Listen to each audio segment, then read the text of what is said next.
Hello बच्चों, कैसे हैं आप सभी।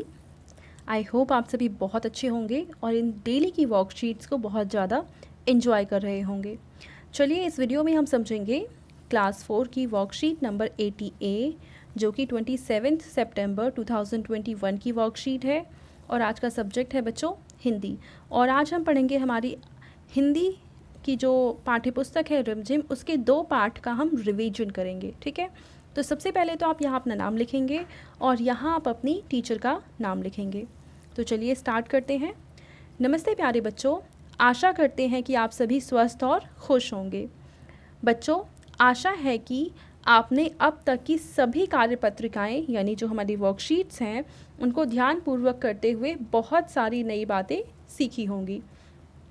आइए आगे बढ़ने से पहले उन्हें दोहरा लेते हैं, यानी कि उनका रिवीजन कर लेते हैं, क्योंकि रिवीजन करने से हमने जो भी पढ़ा है वो हमें ज़्यादा समय तक याद रहता है।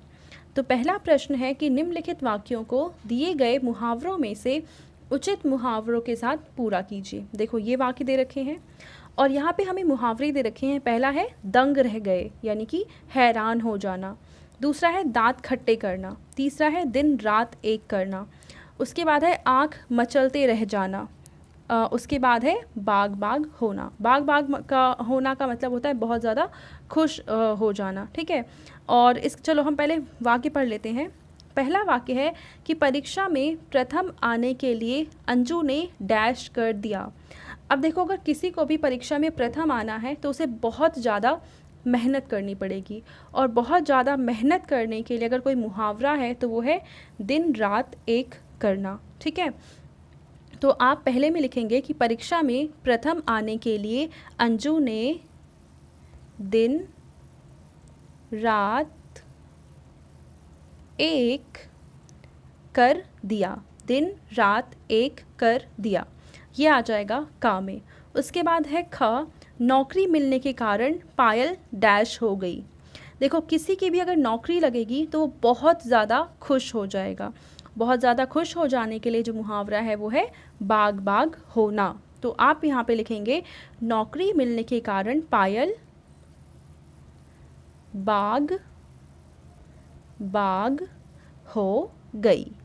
ठीक है, अब है दूसरा प्रश्न कि नसरुद्दीन और जमाल साहब बहुत पुराने दोस्त थे। आप सभी का भी कोई प्रिय मित्र ज़रूर होगा। अपने प्रिय दोस्त का नाम लिखते हुए उसकी 4 खूबियाँ नीचे दिए गए खाली स्थान में लिखिए। तो यहाँ पे आपको अपने सबसे जो प्यारा दोस्त है उसका नाम लिखना है, और यहाँ 4 उसके बारे में ऐसी चीज़ें लिखनी है जो उसकी खासियत है। तो देखो, जैसे मेरी जो सबसे अच्छी दोस्त है उसका नाम है निशा। क्या नाम है उसका? निशा। तो मैंने उसका नाम लिखा, और आप लोग अपने जो सबसे अच्छे दोस्त है उसका नाम लिखेंगे। ठीक है, अब उसकी ख़ास बात ये है कि वो बहुत ज़्यादा अच्छी है। दूसरी चीज़, वो हमेशा सच बोलती है। ठीक है, सच बोलती है। ठीक है, और इसके अलावा वो बहुत सच्ची है। सच बोलते हैं मतलब कि सच्ची है, एक ही चीज़ हो जाएगा। ठीक है, इसके अलावा और मैं उसके बारे में क्या बताऊं, तो वो सबका बहुत ख्याल रखती है। ठीक है, तो तीसरा आ जाएगा कि वो सबका ख्याल रखती है। तो इस तरीके से आप भी, ज़रूरी नहीं है कि जो मैंने चीज़ें लिखी हैं आपके फ्रेंड्स में भी वही चीज़ें हों, पर आपके फ्रेंड्स में जो भी स्पेशल चीज़ है आप वो यहाँ पे लिख देंगे। ठीक है, अब हम देखते हैं तीसरा प्रश्न। तीसरे प्रश्न में हमें कहा है कि निम्नलिखित प्रश्नों के उत्तर के लिए दिए गए विकल्पों में से सही विकल्प चुनकर सही का निशान लगाइए। देखो, यहाँ पे है प्रश्न और यहाँ इनके उत्तर दे रखे हैं, पर 3 ऑप्शन हैं, इनमें से सही ऑप्शन को हमें चुनना है। तो का प्रश्न है कि धनी की बकरी का नाम क्या था? आप सब जानते हैं, उसका नाम था बिन्नी। खा है कि दांडी नामक जगह किस राज्य में है? तो ये कहाँ पे है? गुजरात में। गा है दिए गए शब्द का कि सही वर्तनी बताइए। तो सत्याग्रह को सही तरीके से ऐसे लिखते हैं। अगला है कि गांधी जी दांडी पहुंचकर क्या बनाने वाले थे? तो वो वहाँ पहुंचकर नमक बनाने वाले थे। ठीक है, नेक्स्ट, व्यस्त शब्द का विलोम बताइए। तो व्यस्त शब्द का उल्टा होता है अव्यस्त।